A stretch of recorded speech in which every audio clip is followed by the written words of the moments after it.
Hey everybody, welcome to Dummies and Dragons, a D&D podcast that pairs two reasonably experienced adventurers with a dungeon master who has never played the game before.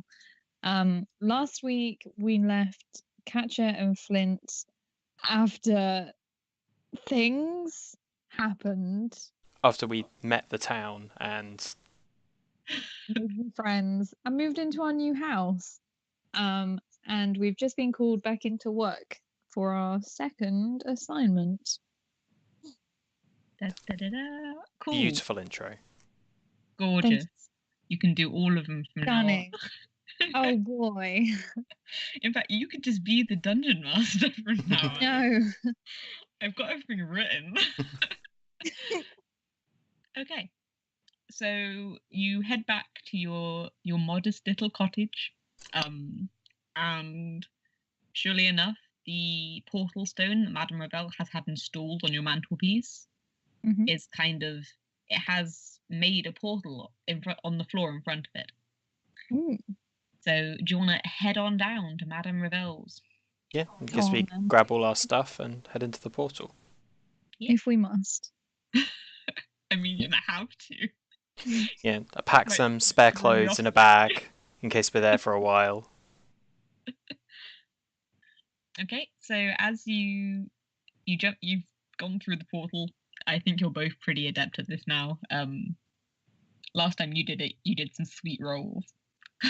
I'm going to do those sweet rolls again. I'm gonna keep Oh, it okay. simple. I'll just In walk that through. case, you've got to roll me for acrobatics. It's my acrobatics modifier. Is it Uh, plus 5? I think it's plus 5. It's under your Yeah, dex why not? one, so Oh Jesus. Okay. 4 13. It's not enough. It's not great. It's not great, no. So I'm gonna say you when toddlers do forward rolls, and I they kind don't of go actually. sideways a little bit. Oh, okay. I think that's a pretty good impression of what you just did.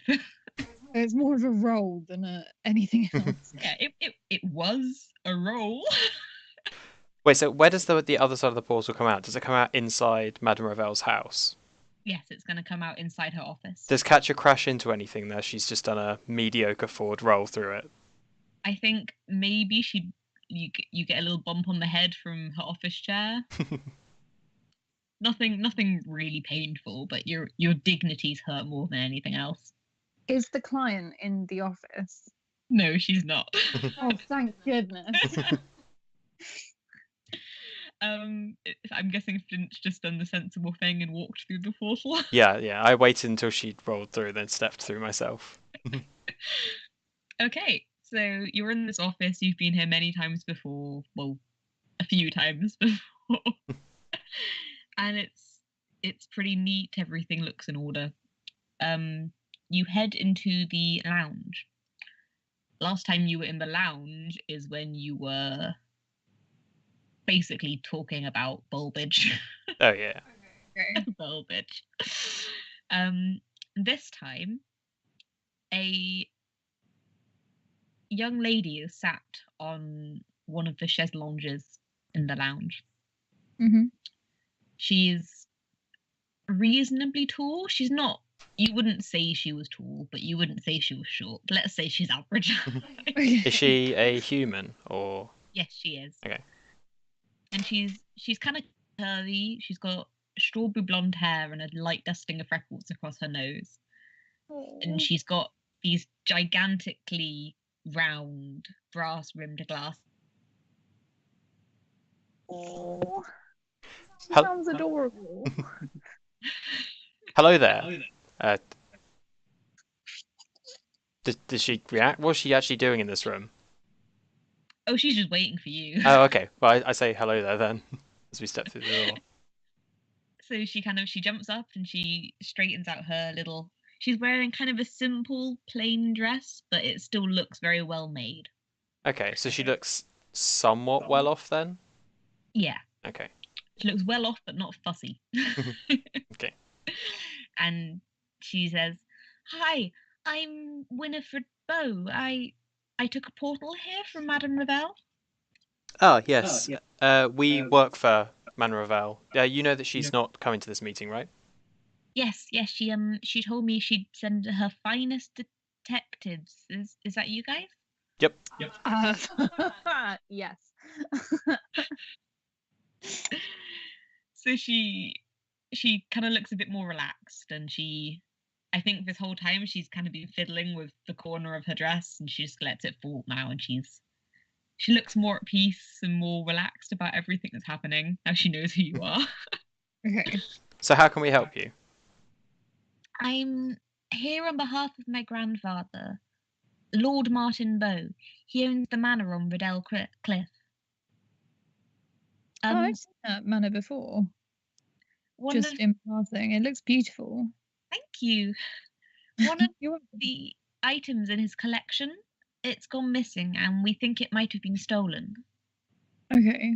This collection. What is This collection. What sort of collection actually is it? What sort of items has he been? Oh, my grandfather's he used to be a little bit of an explorer.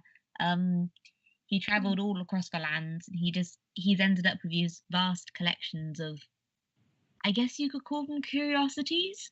I'm not quite sure.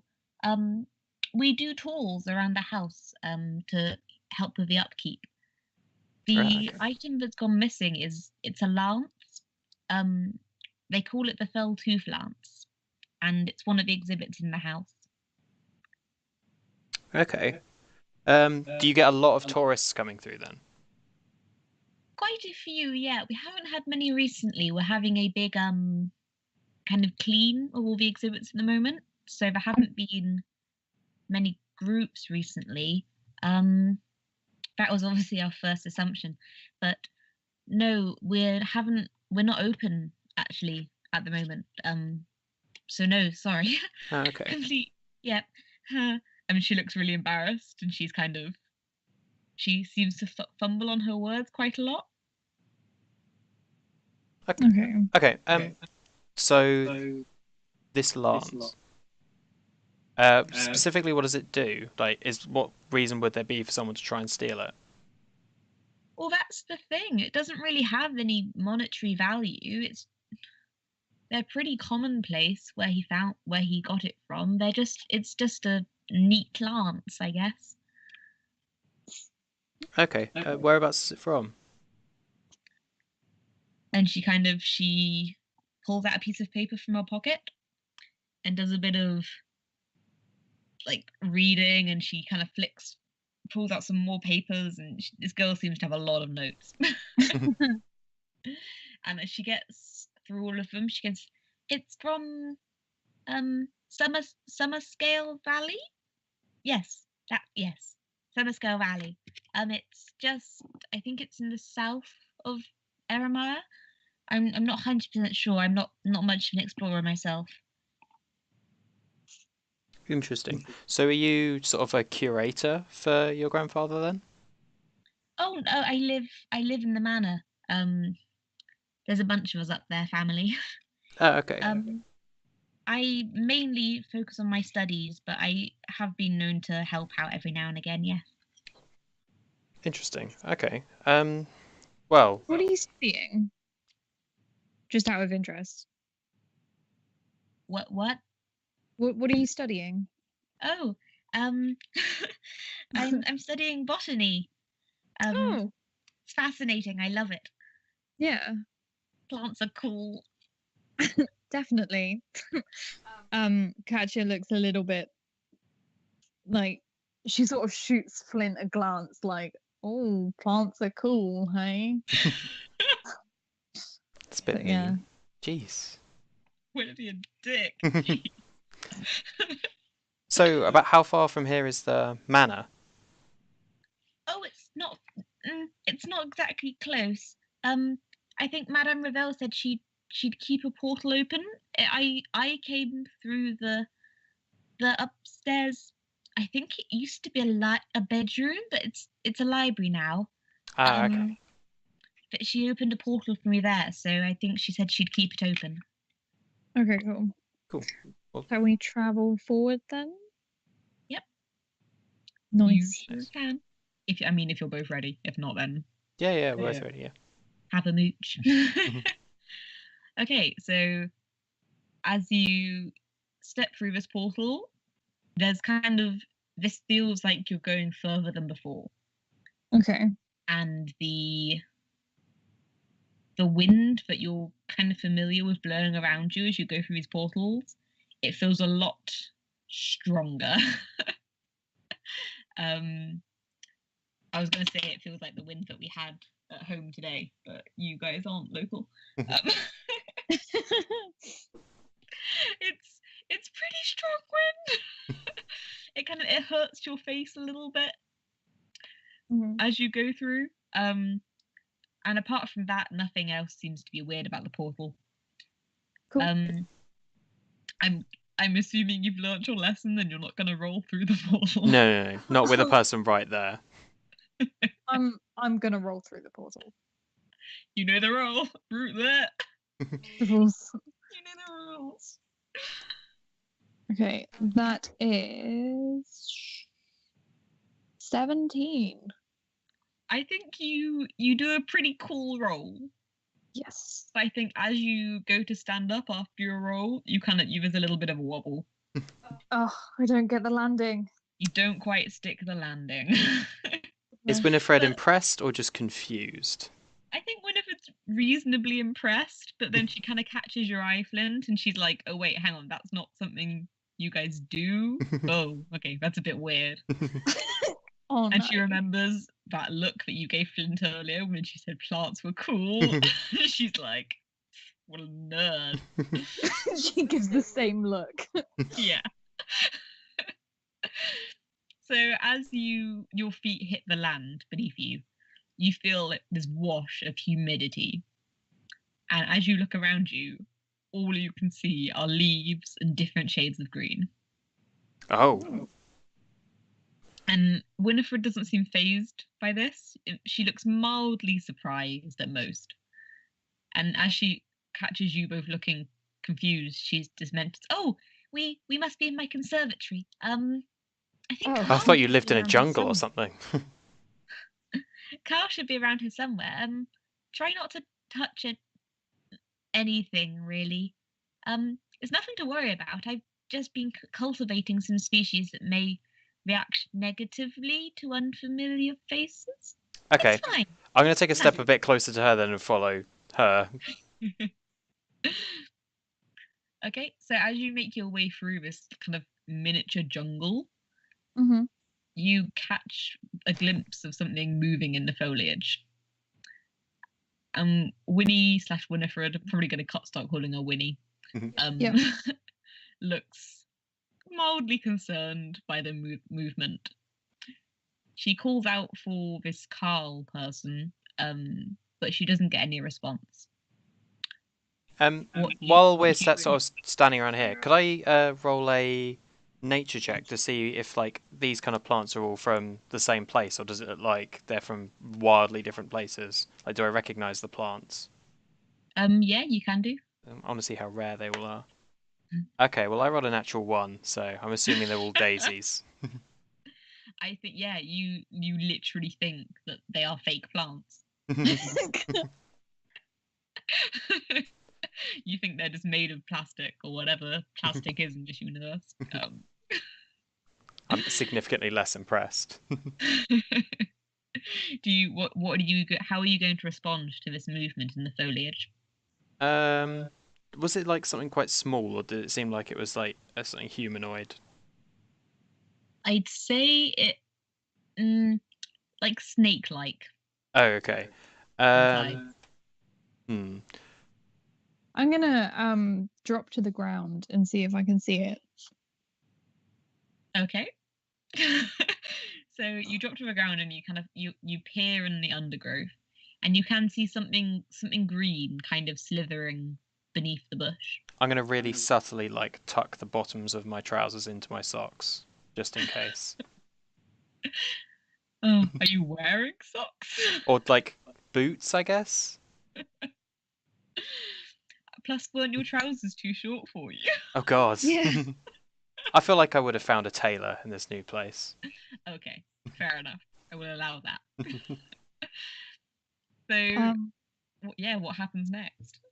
I call out to Winnie and I say, Winifred, do you have a snake in here? And as you ask, she does look slightly even more concerned. Like this is a growing concern level in her face. And she shakes her head. And she goes, "No, but there are a few vines. Maybe it's a vine. Is it moving?" Yes. Oh, and she kind of calls out. She's like, "Oh." Winnie, And there's absolutely no response Okay. to her calls. Does it look like there are plants in all directions, or does it? Because you said we're in sort of like a conservatory type thing. Can we see any walls? I think you can see sunlight above you coming through the glass ceiling. But other than that, it seems like it feels like you are in a jungle.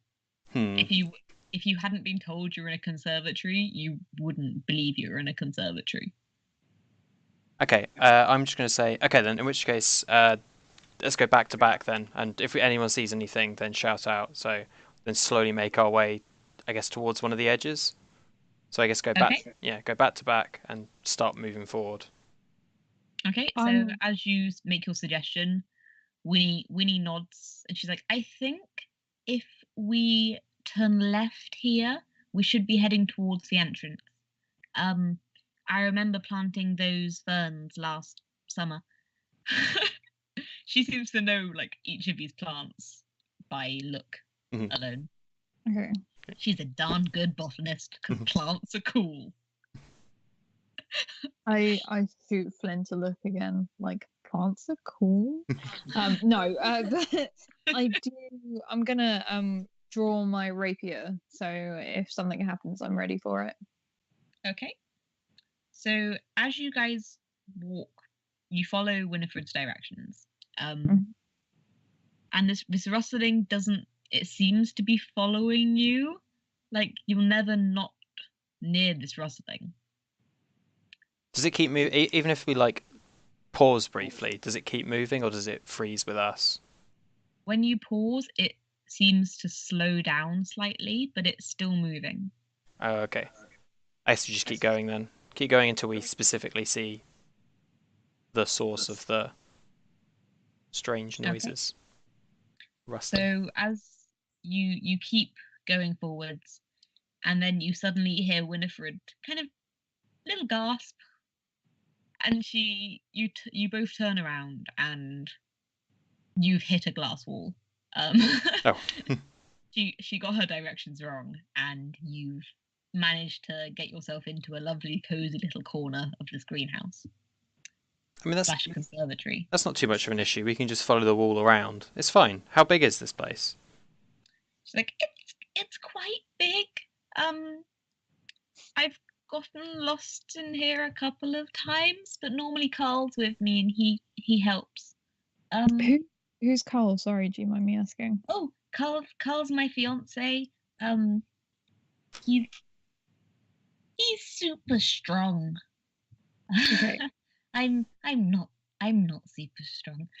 And then as you're talking about Carl, the rustling gets much louder and much quicker.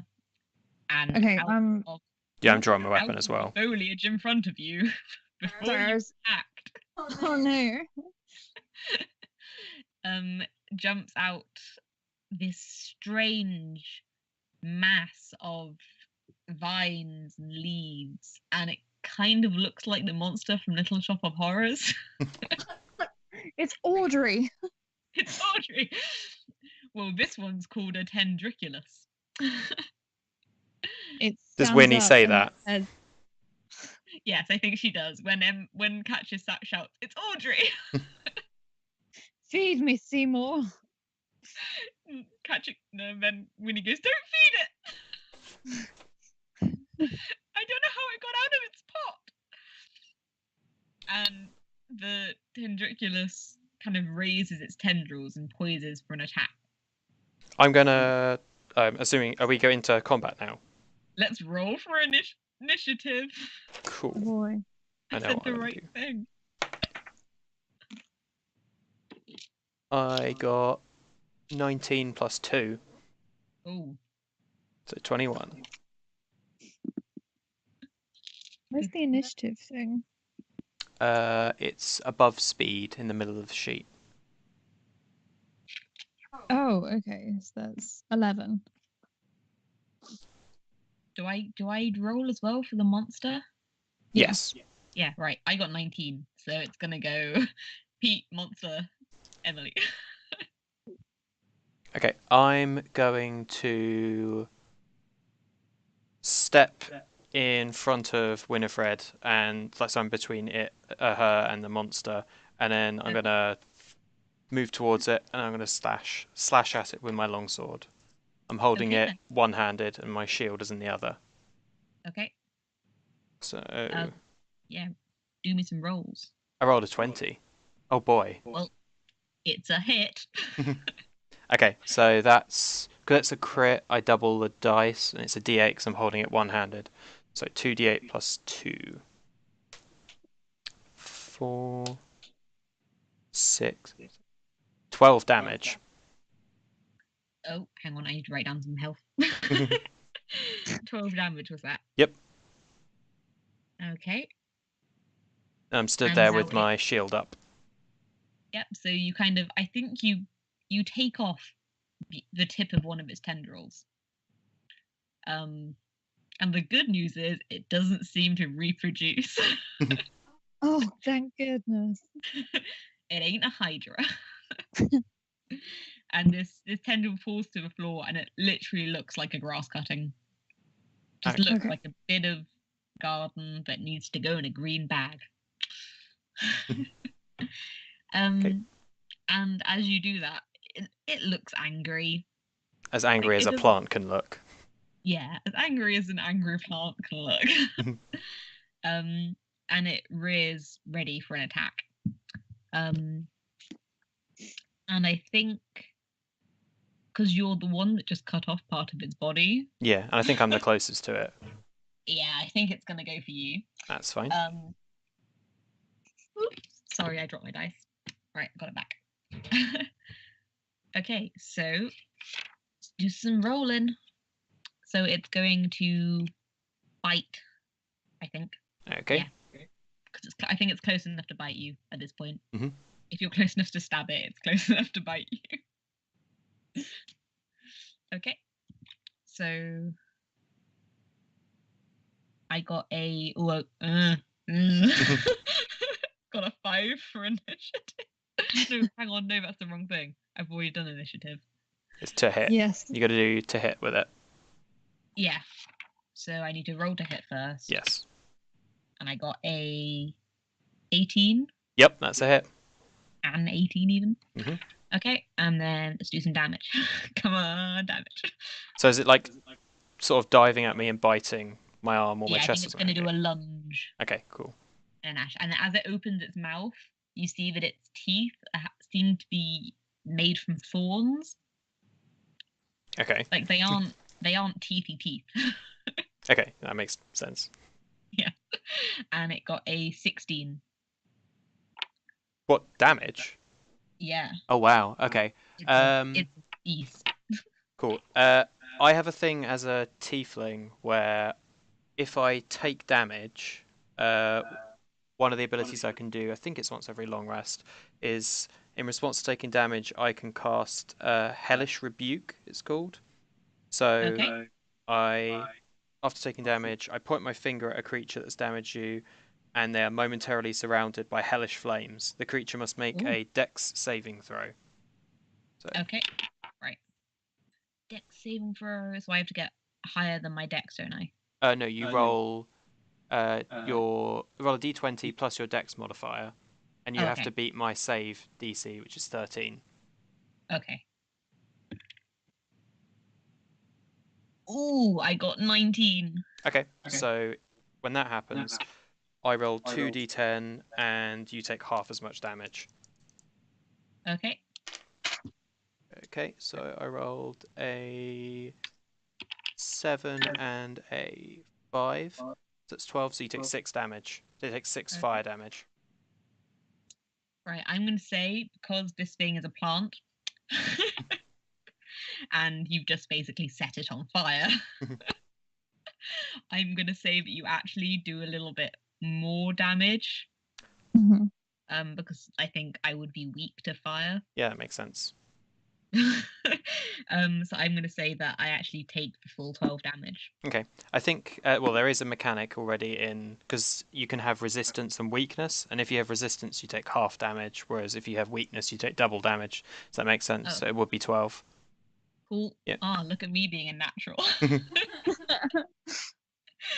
Okie dokie. And then it is Catch's turn. Okay. I'm gonna slash it. I just want to add, I'm looking kind of bad. Like, the bite took off a lot of my health. Yeah.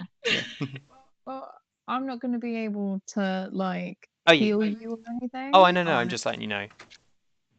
I don't really care, but Oh, okay. okay, I'm gonna slash it, and also because there are enemies of the target within 5 foot, I would say, I get to add sneak attack damage to it. Yay. Okey-dokey. The thing we're meant to be doing from the beginning, but I forgot to say. Yeah. But yeah, so it's D20 to attack, isn't it? Yep. D20 plus your weapon modifier. Okay, so that is 18. Okay, so it's a hit. And then it is 1d8, which is that one. So that's 4 plus my dex modifier, which is 5, so that's 9, plus 3, plus 5. Were you adding that up? 9 plus 3 plus 5, 9 which plus 3 is plus 5. 17. 17? 17, yeah. Yeah, that's a number. Yeah, that's number wang. Yeah, that's number one. Oh, don't. Me and my mum just rewatched all of it. Okay. So, right, there was. Okay, cool. So it's Pete's turn. Yes. You're not dead. How damaged does this thing look, seeing as we've like singed it and slashed it a lot? So it's kind of. You know when some daffodils have been kind of kicked around by some dicks? Yeah. That's kind of how disheveled this Okay. plant is now looking. Is this plant sort of like attached to anything? Does it have like any roots or vines running off it back the way it came, or is it just like its own separate thing? So as you, I think you're gonna have to do a roll to find out. Okay, yeah, I suppose I am in front of it. Would that be Yeah. like a perception check? Yes. Okay. 16 plus 2, so 18. Okay, so I think you managed to kind of through its tendrils, you can see that it seems to be supporting itself via roots that it's been able to plant in the ground. So if you imagine like an octopus slithering along the floor, Hmm. but like each time it stops, it plunges its leg roots into the Okay. ground. Are they sort of all going into a central bit of the plant? I should trying to find some They part are of it to all going focus. into the base of a plant. Okay. I'm gonna try. Can I move like slightly to the like side of it so I can get like a better angle on it? And I'm gonna try and like slash at this bit near the base. Okay, yeah, sure.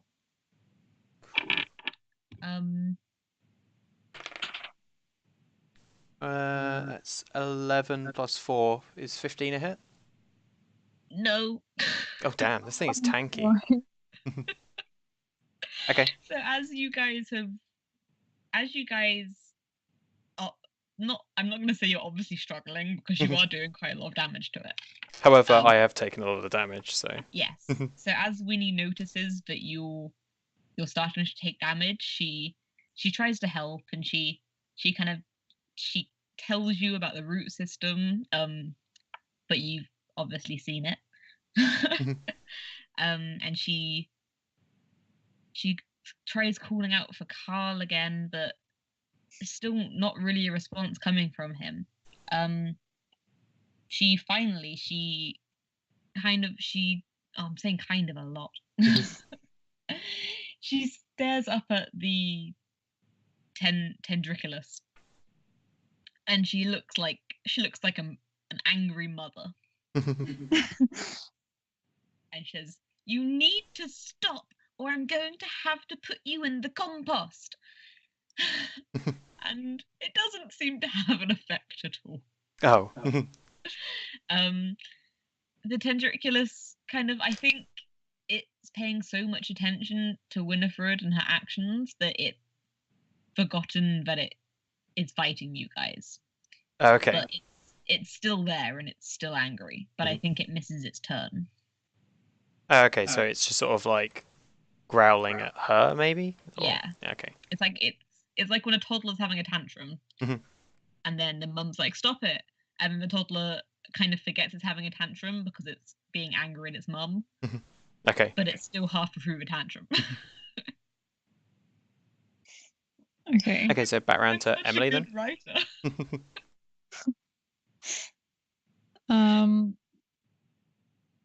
I look at Winifred and I say, Winnie, have you got any plants in here that have medicinal qualities at all?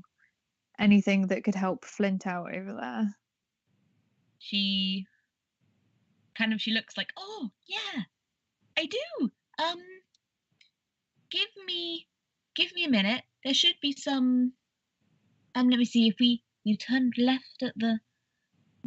I think that." And then she scuttles on over very slowly, so as not to anger the monster. And she picks up a few leaves from the ground. Okay. Like they were growing, they weren't just like autumn leaves. Yeah. And she turns to Flint and she says, "So, I'm going to put these on your wound.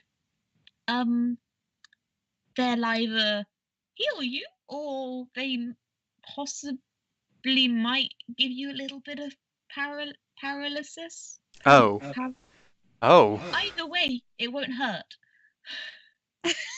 Oh God. Quick question: will he ever recover from the paralysis? Oh yeah, it's only temporary. Do it. I've accidentally done it to myself a couple of times. I guess. I reach out for the plants then, or if she's gonna put them on me directly. Okie dokie. I want you to roll a Constitution Okay. thing. 13. Okay, so I think as the leaves cover your bite wounds, there's it kind of feels like you've been stung by a bee or a jellyfish, but you are still able to move. Oh, okay. And she goes, "Cool. Looks like I was right." And she looks a little bit nervous.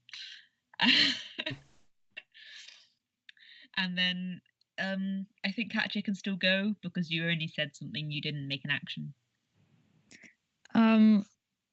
If I attack this creature, will it make Winnie sad? I thought we've already both attacked it. You set it on fire as well. That was like in self-defense. Like it doesn't seem to be doing anything at the moment. I mean, no, it's still it's still pretty aggressive, I think. Yeah, it's still raised, poised for attack. And okay, in that case, I will do the same as last time. I will try and sort of. Actually, can I like try and maneuver myself as Flint did and try and slash at the roots? Yeah, you can go the other side of it, I guess. Yeah. Okay, and then that is. Oh, let's roll that one again because it fell off the thing. I'm still flanking it, so if you have bonuses for that. Yeah, no, I do. That's the sneak attack again, isn't it? That is. So I roll a d20 and then add the to hit modifier, is it? Yep. Okay, so then in that case, that is 17 plus 6, 23. Oh, you have hit. I'm going to say you've hit those roots directly for a Okay. 23. Yeah. And then, so that is 1d8. Oh.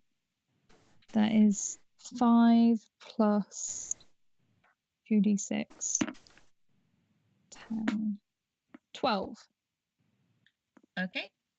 Do some maths on my sheet.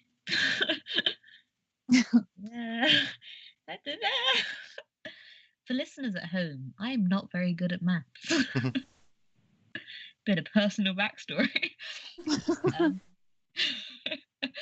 Right, okay, so as you kind of slash at these roots, you catch a good 3/4 of them. Okay. Because you've got a rapier, haven't you? Yeah. Yeah, so it's not like a dagger, it's quite a long blade. Yeah. So I think you catch around 3/4 of these roots and they are severed, and as you sever them, this plant is obviously in pain. It kind of lets out this kind of gurgling shriek. Okay. And it echoes all around the conservatory / greenhouse, whatever I called it last. And I think the half of it closest to you kind of goes a little bit slack, and it looks less animated. Okay. Cool. Was that when she specifically when she cut the roots then? Yes. Okay. I wonder if we could just yank it out. Still do the same thing. Oh. Does it back around to me then? Yes. Yeah. Sorry. So did the plants that were put onto me, do they heal me any amount then? I think they will have healed you. Let's say healed you 10. Okay. They're pretty potent since you risked paralysis. Yeah.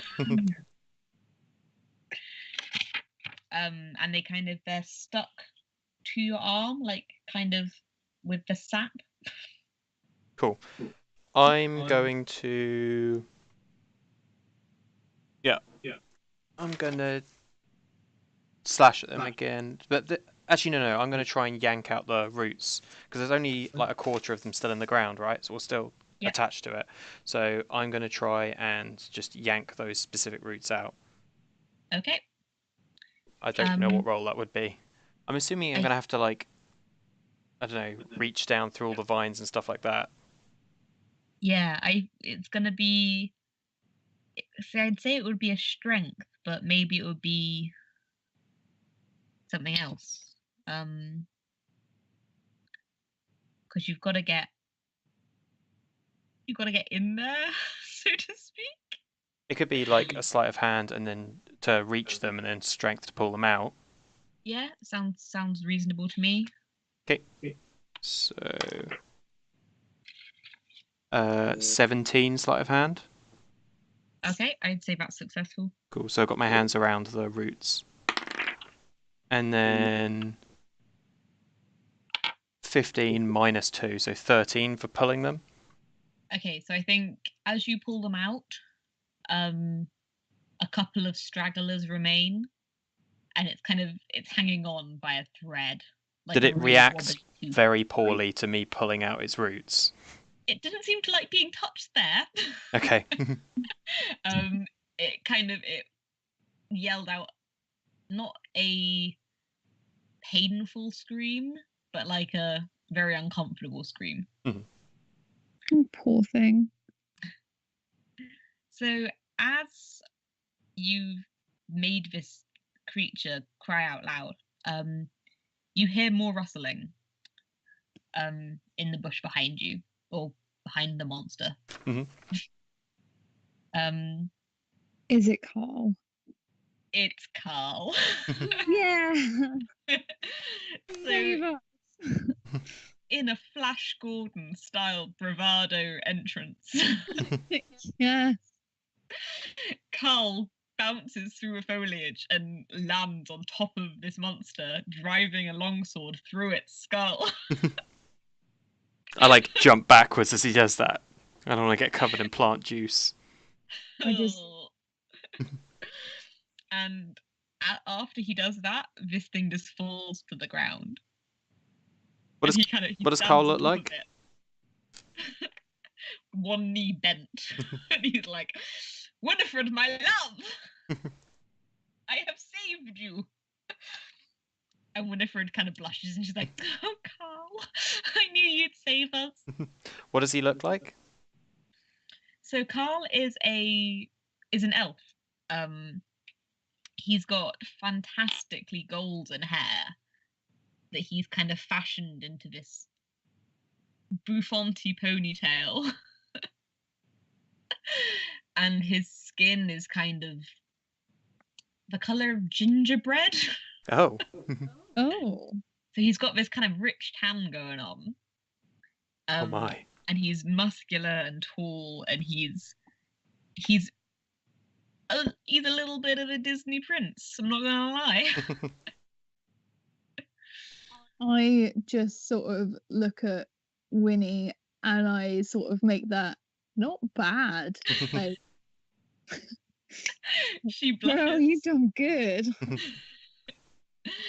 And Carl hops off the top of a monster, and he like saunters over to you both, and he puts a hand around Winnie's waist and he kisses her on the forehead. Just a quick And he question. says, "Let's." Sorry. I think you'll. See, this is why if we could see each other, It would help, yeah. he help. And yeah, he takes Winnie's hand in his and says, "Let's get you chaps up to the main house, yeah." Yeah, What that would be accent good. is that? I mean, it was supposed to be really posh, but it went a bit odd. Nice. He'll get better. Okay. Were you caught up doing something? We were calling out for you for quite a while. Not that I'm not I was- incredibly thankful for you saving us or anything, but He does a little guffaw. And he explains that he wasn't in the conservatory, he was out by the stables. okay. And he heard the plant from the stables. And he dashed over as soon as he heard it. Well, thank you. We really appreciate it. Yeah. I guess as we And- walk, I'll introduce myself then. Is Katja going to introduce herself as well, or No. nope? Woman of mystery. Yeah. Okay, so finding where I am. Sorry. Right. So you head in the direction you came from, and you keep on going in that direction, and you get to the entrance. Winifred had it completely backwards. Oh. And as you reach the entrance, you're met with this breathtaking glass door. It's all of it's held together with iron, Mhm. and Okay. the iron is so ornately welded and made. It's stunning. Cool. And you note the structure itself must be around 2 stories high. Bright sunlight's beaming in from every wall and panel imaginable. And as Winnie opens the door, fresh sea air kind of fills your lungs. There's this ocean breeze, and as you look over to your left, you see a sapphire stretch of water separating you from a dramatic sequence of cliff faces. Mm. So Winnie calls for your attention, and as you turn, you can see the back of the manor house. It's a large historical building with apparently 2 wings and a servant's quarters attached.